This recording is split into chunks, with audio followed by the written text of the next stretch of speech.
আমাদের দেশে এখন রাজনীতি হচ্ছে আমাদের খুশি করা যায় কার চেয়ে বেশি কারে। প্রত্যেকটি দলের নেতাকে উদ্দেশ্য করে বলছি, পশ্চিমাদের রাজি খুশি করলে ক্ষমতায় যেতে পারবেন, আখেরাত হারাবেন। এটা খ্রিস্টান না হইলেও মোটামুটি সেমি খ্রিস্টান। আল্লাহ তার হাবিব সাল্লাল্লাহু আলাইহি ওয়াসাল্লামের মাধ্যমে উম্মতকে সাবধান করছেন।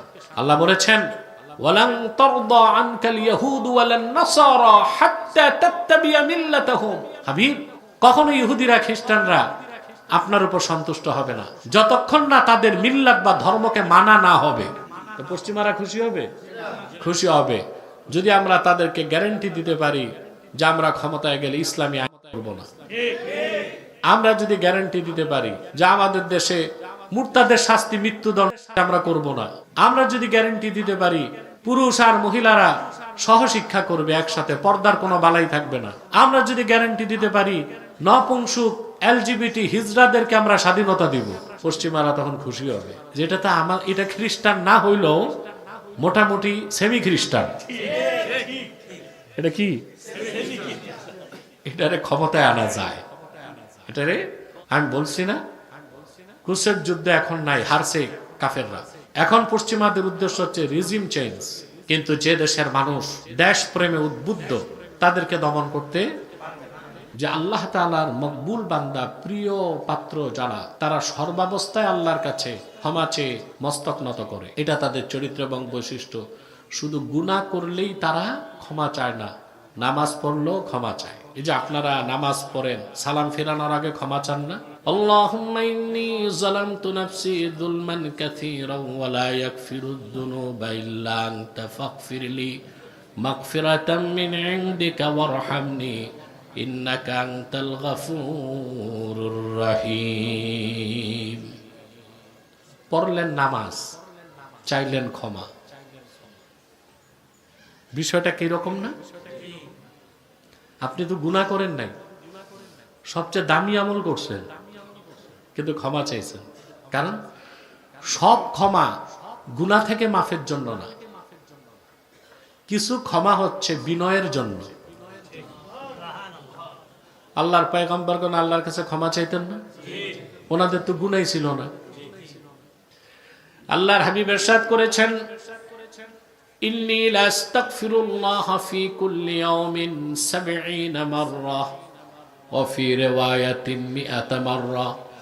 আল্লাহর হাবিব বলেছেন, আমি প্রতিদিন আল্লাহর কাছে 70 বার ক্ষমা চাই, অন্য বর্ণনায় 100 বার। সাইয়্যিদুল কাওনাইন, রাসূল রাব্বিল আলামিন, নবিউল আম্বিয়া ওয়াল মুরসালিন, ইমামুল মুত্তাকিন, সুবহানাল্লাহ, মুহাম্মদ সাল্লাল্লাহু আলাইহি ওয়াসাল্লাম, ওনার তো কোনো গুনাহই ছিল না, কিন্তু তিনি আল্লাহর কাছে ক্ষমা চাইতেন। সুবহানাল্লাহ। সেটা গুনাহ মাফের ক্ষমা না, সেটা ছিল আনুগত্যের প্রদর্শন, বিনয়ের প্রকাশ। যার ঈমান যত বেশি, সে তত বেশি আল্লাহর কাছে ক্ষমা চায়। কারণ সে আল্লাহর আজমত জালালাত এটা বুঝতে পারে। আর আল্লাহর আজমত জালালাত, আল্লাহর বরত্বের কথা, মহত্বের কথা যা জানাই নাই, ও তো আল্লাহর কাছে ক্ষমা চাইবে না। কথা বুঝতে পেরেছে? যার অন্তরে আল্লাহর পক্ষ থেকে মারিফাতের নূর যত বেশি হবে, আল্লাহর আজমতের কথা, জালালাতের কথা, কুদরতের কথা, বরত্বের কথা, মাহাত্মের কথা যে যত বেশি উপলব্ধি করবে, সে তত বেশি আল্লাহর কাছে নতমস্তকে ক্ষমা চাইবে। আমি একটা দৃষ্টান্ত দিচ্ছি। হযরত ইব্রাহিম আলাইহিস সালাম, ওনার প্রসঙ্গে আল্লাহ কোরআন কারীমে বলেন, وَإِذِ ابْتَلَى إِبْرَاهِيمَ رَبُّهُ بِكَلِمَاتٍ فَأَتَمَّهُنَّ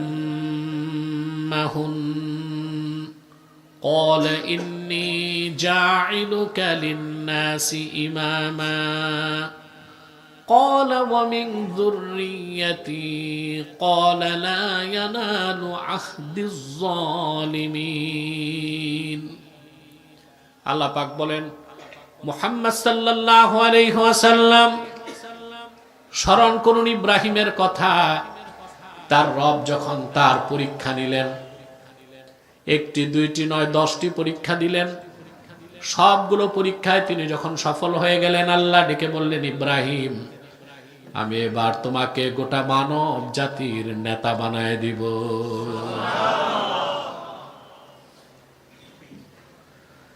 পরীক্ষা দিতে যেয়ে তিনি আগুনে গেলেন, পিতৃভূমি ছাড়লেন বাবেল। পরীক্ষা দিতে যে আপন স্ত্রী হাজেরা সন্তান ইসমাইলকে মক্কায় রেখে আসলেন।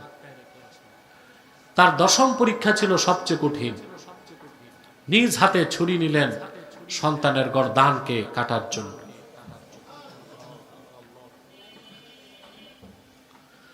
কোরআনে কারীম আল্লাহ তাআলা বলেন, ইব্রাহিম এবং ইসমাইল দুজনেই যখন আত্মসমর্পণ করে ফেলল, পিতার হাতে ছুরি, সন্তান চিত হয়ে শুয়ে আছে। পিতা যখন পুত্রের গর্দান কাটবে, আমি ডেকে বললাম, ফানাদাইনাহু আইয়া ইব্রাহিম ক্বাদ সাদ্দাকতার রুয়া ইন্না কাযালিকা নাজজিল মুহসিনিন। আমি ডেকে বললাম, ওহি ইব্রাহিম, তুমি সত্যকে স্বপ্ন বানায় দিয়েছো। সন্তান জবাই করার দরকার নাই, আমি তোমার এরাদা দেখে ফেলছি। কি দেখছি? এরাদা কি ছুরিতে ছিল, হাতে ছিল, দিলেছে। আল্লাহ সকল বান্দাদের ক্ষেত্রে এই এরাদাটাই দেখেন, যে তার এরাদা কতটুক ঠিক। সুবহানাল্লাহ।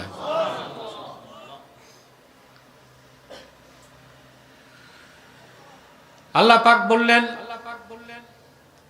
জান্নাত থেকে দুম্বা পাঠালাম, জবাই করে নাও। তুমি উত্তীর্ণ হয়ে গেছো, সফল হয়ে গেছো। তোমাকে যেহেতু মানব জাতির নেতা বানাবো, তোমারে আমি দায়িত্ব দিলাম, তুমি তোমার সন্তান ইসমাইলকে নিয়ে আমার ঘর কাবার নির্মাণ শুরু করে দাও। কাবা ঘর বানাবার আগে কয়টা পরীক্ষা দিছে? 10টা পরীক্ষা দিলেন আল্লাহর জন্য। ঘর বানাইলেন আল্লাহ। ঘরের বাইরে দাঁড়ায় কাবাগর নির্মাণের পর পিতা পুত্র দুইজনই ক্ষমা চায়। রব্বানা তাকাব্বাল মিন্না ইন্নাকা আনতাস সামিউল আলিম ওয়া তুব আলাইনা ইন্নাকা আনতাত তাওয়াবুর রহিম। কি আশ্চর্য! আল্লাহর ঘর বানায় ক্ষমা চায়। ক্ষমা কি শুধু গুনাহ থেকে? কথা বলেন। ইবাদত করলো ক্ষমা চাইতে হয়, নামাজ পড়লো ক্ষমা চাইতে হয়, হজ করলেও ক্ষমা চাইতে হয়। সুবহানাল্লাহ। আল্লাহর কাছে ক্ষমা চাওয়া, এটা আল্লাহর কাছে সবচেয়ে প্রিয়। বান্দার ইমানের স্তর যত উপরে যাবে, তত বেশি সে আল্লাহর কাছে নতমস্তকে ক্ষমা চাইবে। সুবহানাল্লাহ বলবেন। পিতা পুত্র দুজনেই, ইবনে কাসির আল বিদায়া নেহায়াতে লেখেন, হযরত ইব্রাহিম ও হযরত ইসমাইল কাবাঘর নির্মাণ করে 2 হাত তুলে আল্লাহর কাছে কান্না করতে লাগছে। রব্বানা তাকাব্বাল মিন্না। ইমাম বাগাবী তাফসীর লেখেন, রব্বানা তাকাব্বাল মিন্না তা'মিরানা হাদা। পিতা পুত্র দুজনেই বললেন, আল্লাহ, আমাদের পক্ষ থেকে তোমার ঘর যে নির্মাণ করলাম, এই খিদমতটা কবুল করে নাও। ওয়া তুব আলাইনা ইন্নাকা আনতাত তাওয়াবুর রহিম। আর আমাদের দুজনকেই ক্ষমা করে দাও, নিশ্চয় তেমনি তুমি তওবা কবুলকারী এবং পরম দয়ালু। এটা এখানে 2টা জিনিস শিক্ষা পাওয়া যায়। একটা হচ্ছে আল্লাহর দ্বীনের পক্ষে কাজ করতে পারা ব্যক্তিগত কোনো কৃতিত্ব না, এটা আল্লাহর পক্ষ থেকে তৌফিক। এই জন্য তিনি ঘর বানাইছেন আল্লাহর জন্য, বলেন আল্লাহ ঘর কবুল করো। কাবা ঘর যে বানাইলাম আল্লাহ, এই খিদমতটাকে তুমি কবুল ফরমাও।